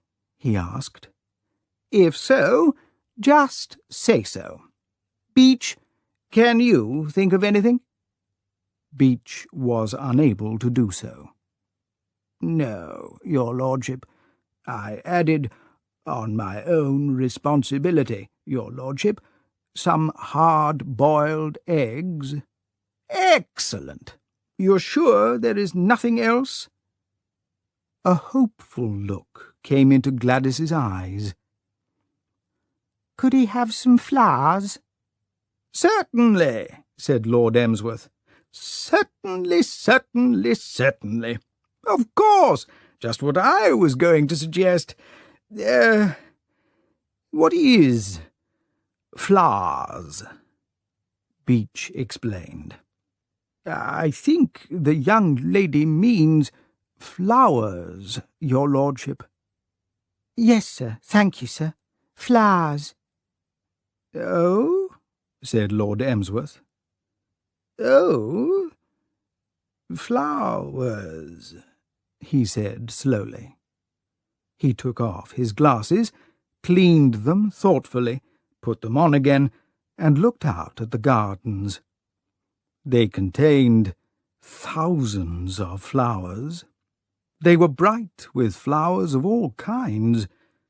But what about Angus McAllister? What would he do if they were picked? As a general rule, the way to get flowers out of Angus McAllister was as follows. You waited until he was feeling kind-hearted, which happened rarely. Then you led the conversation gently round to the subject of flower arrangements. Then, at the right moment, you asked if he could possibly let you have a few. The last thing you thought of doing was to start picking the flowers yourself. "I—" said Lord Emsworth. He stopped. He suddenly saw himself as he was, the unspeakably weak representative of a family which in the old days had certainly known how to treat its employees. Long ago, people had known how to speak to servants. Of course, they had possessed certain advantages which he lacked. If they got angry with a head gardener, they had him cut to pieces, and no questions were asked. But in spite of this, he realized that they were better men than he was, and that if he allowed fear of Angus McAllister to prevent this charming girl and her brother from having flowers, he had no right to call himself Lord Emsworth. Lord Emsworth struggled with his fears. "Certainly, certainly, certainly," he said. "Take as many as you want." And so it happened that Angus McAllister's eyes fell on a sight which first froze his blood and then caused it to boil. Moving here and there through his gardens was a small girl, picking his flowers. And, this made his blood boil, it was the same girl who 2 days ago had thrown stones at him and hit him on the leg. The quietness of the summer evening was broken by a noise that sounded like boilers exploding, and Angus came towards her at 45 miles an hour. Gladys did not wait. She was a London child, trained from a young age to be brave in times of danger, but this attack was so sudden that for a moment it broke her nerve. With a frightened cry, she ran to where Lord Emsworth stood and hid behind him. Lord Emsworth was not feeling very good himself. We have pictured him a few moments ago deciding to put McAllister in his proper place, but truth forces us to admit that this decision was taken because he believed the head gardener to be a quarter of a mile away. Lord Emsworth's knees shook, and the soul within him trembled. And then something happened, and the whole situation changed. It was in itself a small thing, but it served to encourage Lord Emsworth. What happened was that Gladys, needing further protection, slid a small, hot hand into his. She trusted him. "He's coming," whispered a small voice inside Lord Emsworth. "What about it?" replied Lord Emsworth bravely. "Put him in his place," breathed his lordship's great-grandfathers. "I will," replied Lord Emsworth. He stood up straight. He felt masterful. If the man decided to leave his job, let him. "Well, McAllister," said Lord Emsworth coldly. He took off his top hat and brushed it against his coat. "What is the matter, McAllister?" He put his top hat on again. "You appear to be upset, McAllister." He moved his head. The hat fell off. He let it lie. Free from its hateful weight, he felt more masterful than ever. "This young lady," said Lord Emsworth, "has my full permission to pick all the flowers she wants, McAllister. If you do not agree with me in this matter, McAllister, say so, and we will discuss what you are going to do about it, McAllister. These gardens, McAllister, belong to me, and if you do not realize the fact, you will, no doubt, be able to find another employer with more, sympathy for your views. I value your services highly, McAllister, but I will not be ordered about in my own garden, McAllister." A long moment followed in which nature stood still, breathless. All the flowers stood still.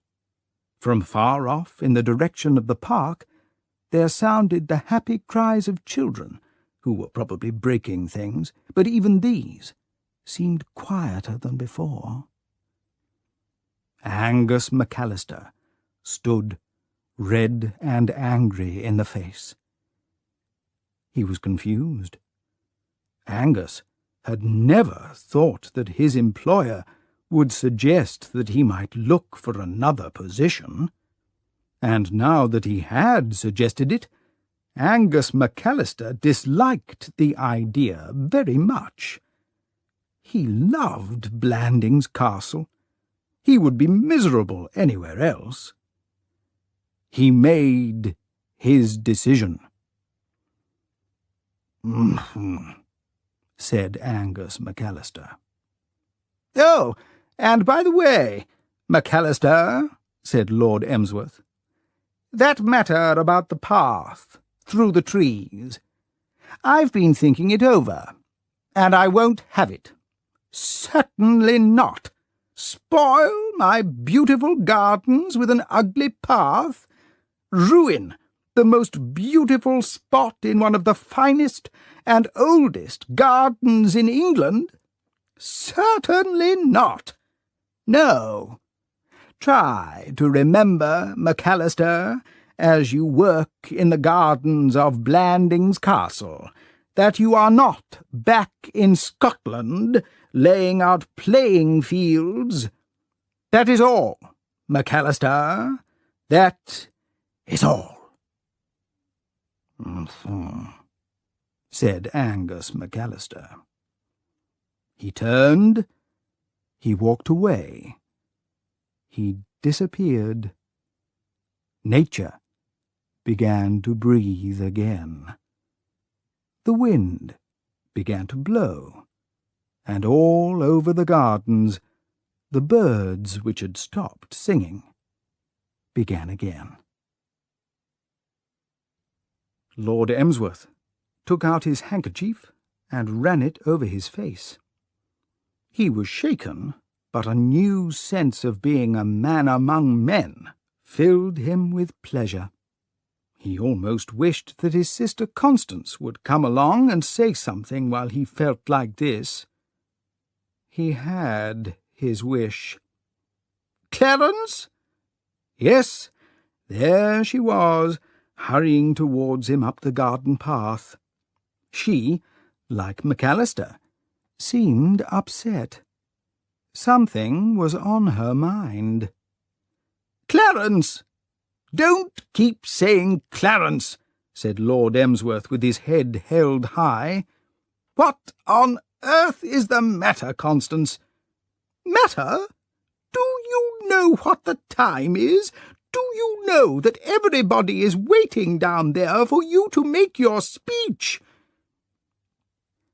Lord Emsworth looked her in the eye severely. "I do not," he said, "and I don't care. I'm not going to make any speech. If you want a speech, let someone else make it, or make it yourself. Speech! I never heard such nonsense in my life." He turned to Gladys. "Now, my dear," he said, "if you will just give me time to get out of these terrible clothes and this devilish collar and put on something human, we'll go down to the village and have a talk with Ern."